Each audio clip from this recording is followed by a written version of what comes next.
Santapan Harian Minggu 2 Januari 2022.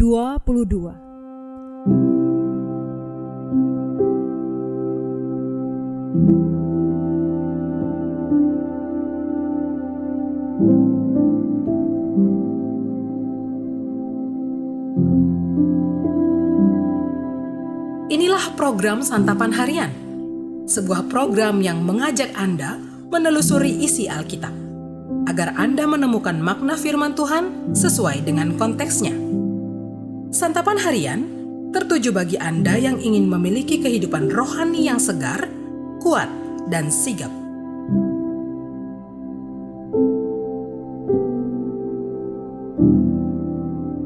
Hari ini kita akan membaca 1 Raja-Raja pasalnya yang ke-14, ayat yang pertama hingga ayatnya yang ke-20. Namun sebelumnya, mari kita berdoa. Kiranya Roh-Mu yang kudus menguatkan hati kami, mengubah hati kami agar lebih taat kepada firman-Mu. Dalam Kristus, Sang Firman yang hidup, kami berdoa. Amin. 1 Raja-Raja 14 ayat 1-20. Pada waktu itu Abia, anak Yerobeam, jatuh sakit. Lalu Yerobeam berkata kepada istrinya, "Berkemaslah, menyamarlah supaya jangan diketahui orang bahwa engkau istri Yerobeam, dan pergilah ke Silo. Bukankah di sana tinggal Nabi Ahia? Dialah yang telah mengatakan tentang aku bahwa aku akan menjadi raja atas bangsa ini. Bawalah 10 roti, kue kismis, dan sebuli-buli air madu, dan pergilah kepadanya. Dia akan memberitahukan kepadamu apa yang akan terjadi dengan anak ini." Istri Yerobeam berbuat demikian. Ia berkemas, pergi ke Silo, dan masuk ke rumah Ahia. Ahia tidak dapat melihat lagi, sebab matanya sudah kabur karena ia sudah tua. Tetapi Tuhan telah berfirman kepada Ahia, bahwasanya istri Yerobeam datang untuk menanyakan kepadamu perihal anaknya, sebab anak itu sedang sakit. Begini-begini harus kau katakan kepadanya. Ketika perempuan itu masuk, berbuatlah ia seolah-olah ia orang lain. Tetapi segera sesudah Ahia mendengar bunyi langkah perempuan itu, sementara melangkah masuk pintu, berkatalah ia, "Masuklah, hai istri Yerobeam. Mengapakah engkau berbuat seolah-olah engkau orang lain? Aku disuruh menyampaikan pesan yang keras kepadamu. Pergilah, katakan kepada Yerobeam, beginilah firman Tuhan Allah Israel. Aku telah meninggikan engkau dari tengah-tengah bangsa itu, dan mengangkat engkau menjadi raja atas umatku Israel. Aku telah mengoyakkan kerajaan dari keluarga Daud dan memberikannya kepadamu. Tetapi engkau tidak seperti hambaku Daud yang tetap mentaati segala perintahku dan mengikuti aku dengan segenap hatinya dan hanya melakukan apa yang benar di mataku.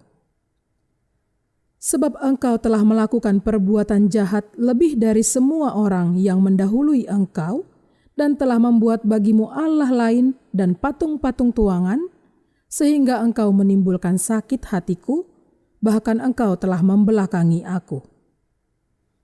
Maka aku akan mendatangkan malapetaka kepada keluarga Yerobeam. Aku akan melenyapkan daripada Yerobeam setiap orang laki-laki, baik yang tinggi maupun yang rendah kedudukannya di Israel. Aku akan menyapu keluarga Yerobeam seperti orang menyapu tahi sampai habis. Setiap orang daripada Yerobeam yang mati di kota akan dimakan anjing, dan yang mati di padang akan dimakan burung yang di udara, sebab Tuhan telah mengatakannya.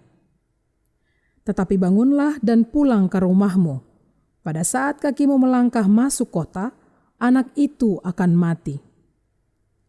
Seluruh Israel akan meratapi dia dan menguburkan dia, sebab hanya dialah daripada keluarga Yerobeam yang akan mendapat kubur.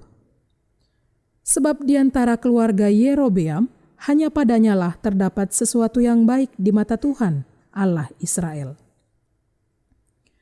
Dan Tuhan akan membangkitkan baginya seorang raja atas Israel, yang akan melenyapkan keluarga Yerobeam seperti kenyataan sekarang ini.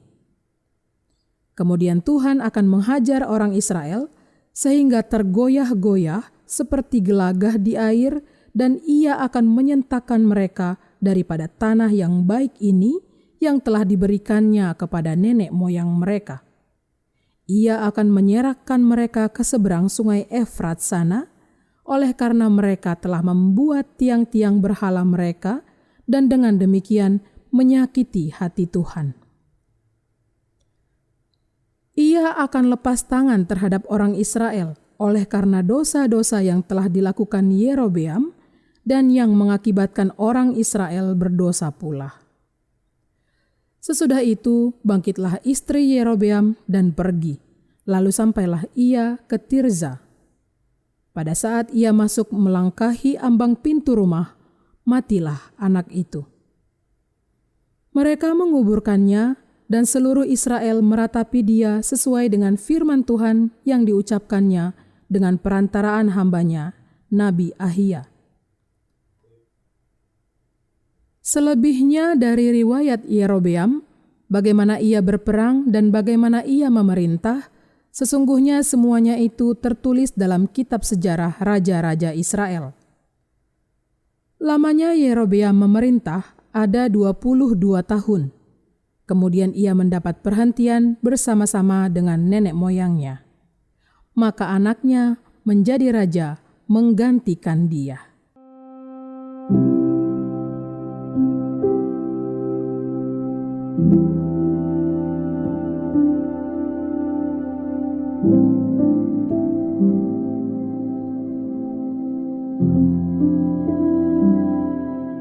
Sahabat Santapan Harian, ada 3 kunci kesuksesan, yaitu percaya diri, percaya kepada orang lain, dan percaya kepada Allah.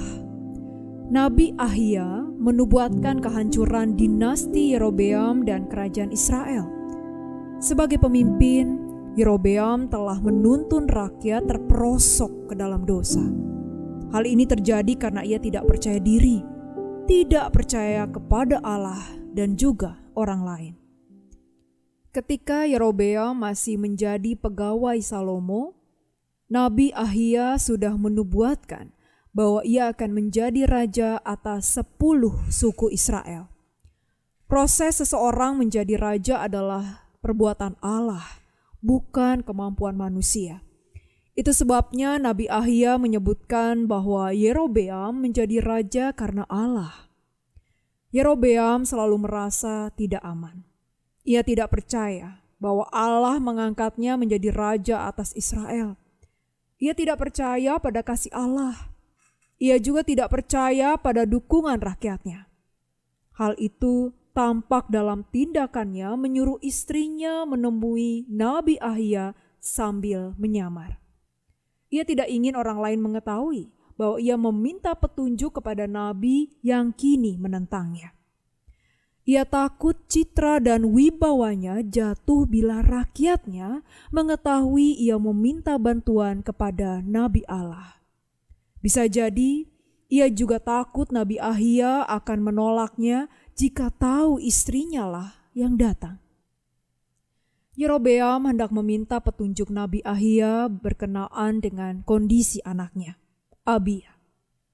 Sebenarnya ia tidak mengkhawatirkan kesehatan anaknya dan tidak minta tolong agar Nabi mendoakan kesembuhan anaknya. Akan tetapi, ia mempertanyakan kelanjutan dinastinya. Mungkin peristiwa itu terjadi di akhir masa pemerintahannya dan Abia digadang-gadang menjadi penerus tahta ayahnya. Yerobeam khawatir tentang kelanjutan tahtanya itu. Ia lupa bahwa Allah yang menjadikan dia raja. Ia melupakan kasih Allah dan rakyatnya sehingga hidupnya dipenuhi kekhawatiran. Merasa cemas atau khawatir tentang masa depan yang tak menentu adalah wajar. Tantangan hidup membuat kita berkecil hati, juga hal yang wajar.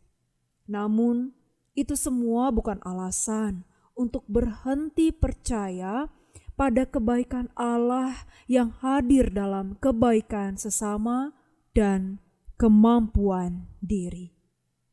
Mari kita berdoa.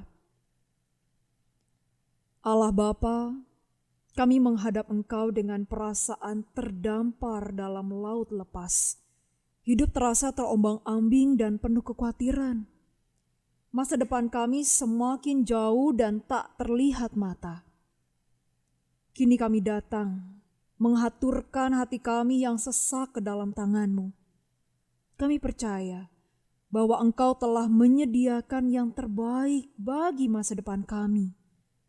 Di dalam keteduhan kasih-Mu ya Kristus, kami berserah. Amin.